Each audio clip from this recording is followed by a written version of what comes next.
The Newsday continues here on One News Now. I am Mon Gualvez. Senators are questioning the proposal to abolish the Research Institute for Tropical Medicine to make way for two new agencies that appear to have similar functions. Camille Samonte has the report. Senators are flagging a potential overlap in the mandate of the Research Institute for Tropical Medicine or RITM and the proposed Institute of Virology. During the hearing of the Senate Subcommittee on Health and Demography, senators tackled the respective functions of the RITM and the Virology Center. What makes things more complicated is a separate proposal for a Center for Disease Control and Prevention or CDC. Officials of the Department of Health told senators that under the current proposal, the CDC will absorb the RITM and will retain its functions. Diba, na-chop-chop na si RITM and they will live on in CDC. Bakit may bagong virology na the way you described it, sa pagkaintindi ko, itong mga vaccine research and sabi niyo manufacturing, diba that's the mandate of RITM? RITM Director Celia Carlos explained that their mandate is focused on research pertaining to diseases, medicines, and vaccines related to humans, while the Virology and Vaccine Institute will focus on research of covering other organisms, like plants and animals. The research component of the Virology Institute will cover not only research on humans, viruses affecting humans, but viruses affecting animals and plants as well. So it's a very broad mandate for the Virology Institute. Sub-panel chairperson Senator Pia Cayetano observed a seeming overlap in the functions of two institutions, but Carlos said they will create an executive board to identify the research agenda for each agency to prevent any overlap in functions. However, Cayetano suggested to strengthen and widen the scope of RITM instead of abolishing it altogether. Hindi ba pwedeng i-support na lang si RITM, i-expand nga yung function niya? Kasi if they say na RITM only does this, sa humans lang, o di dagdagan? Imbis na mag-create ng bago. The RITM responded saying it would have a hard time responding to wide-scale outbreaks like COVID-19. RITM alone cannot perform a massive response to an outbreak as big as COVID-19 or any other outbreak, for instance. And we need other bureaus of the DOH, such as the Epidemiology Bureau, for the statistics and information. We needed the Disease Prevention and Control Bureau for the policy dissemination and the drafting.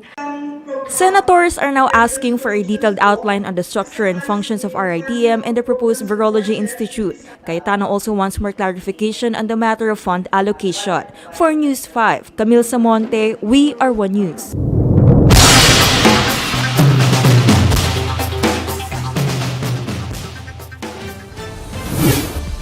Here are some of the biggest stories we're following across the world.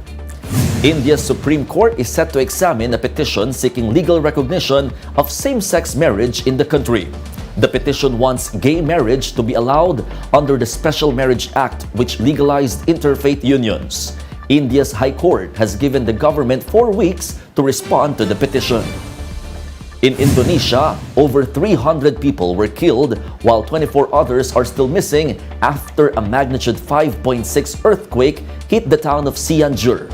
Search and rescue teams continue to evacuate victims and clear the debris left by the quake. We'll be back with more stories after the break. Keep it here on One News.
Watching One News now, I am Mon Gualvez.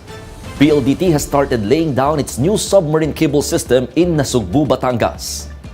The $75 million project aims to provide faster internet connection to PLDT consumers. The 200-kilometer-long cable will connect to the Asian Direct Cable System, interconnecting several Asian countries.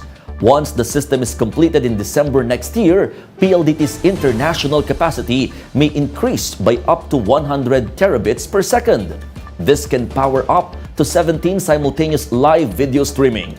PLDT is also investing in other submarine cable systems, including one that connects to the US. Gymnast blood runs in the Yulo family. Carl and Isa, the siblings of the world champion Carlos Yulo, are gold medalists in the sport themselves. Gretchen Ho tells us more.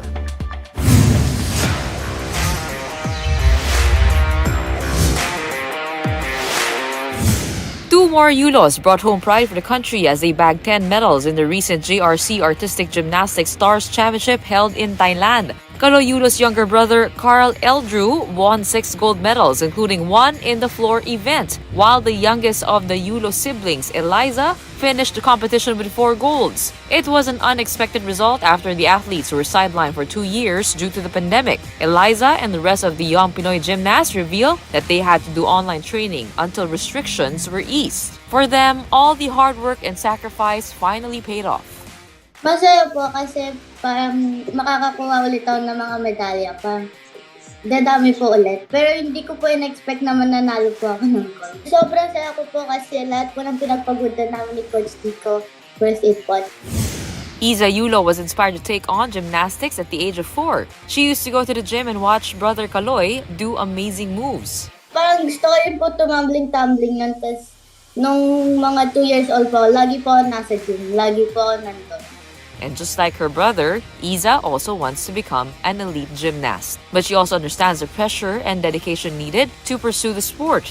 Na-inspire po ako sa kuya ko dahil sa hard work niya. So, kailangan ko din po magtrabaho na maigi para makarating din po ako doon. Now at age 13, Isa and her team look to improve on their skills and plan to train in the United States. For head coach Dico Ili, this would help elevate the women's artistic gymnastics program of the country. Yung goal kasi hindi lang naman sa isang atleta, hindi lang kay Eliza, but for the whole women's artistic gymnastics to be elevated. Yung gusto natin, kaya coaches are also on board para yung matututunan ng atleta at ng coaches will be transferred to the next generation. But when are we going to see the Yulo siblings together in a competition for the country? Coach Dico says it could happen as early as 2025. When it comes to the age qualification, 16 ang babae, mas mababa. So by the time na nag-SEA Games sa Thailand, pwede nang mag-compete si Eliza pag nag-qualify siya plus si Kaloy. Gusto ko po magsabay-sabay po kami sa Olympics. After their stint in Thailand, Eliza Yulo and her team will be gearing up for the Asian Juniors Championship next year. Gretchen Ho, We Are One News. And those are the top stories of the hour. Join us later at 1:30 p.m. as we continue to monitor the day's biggest stories. You can also catch One News on the Signal Play app. Register for a free account now at www.signalplay.com and stream One News live anytime, anywhere. I am Mon Gualvez. We are One News.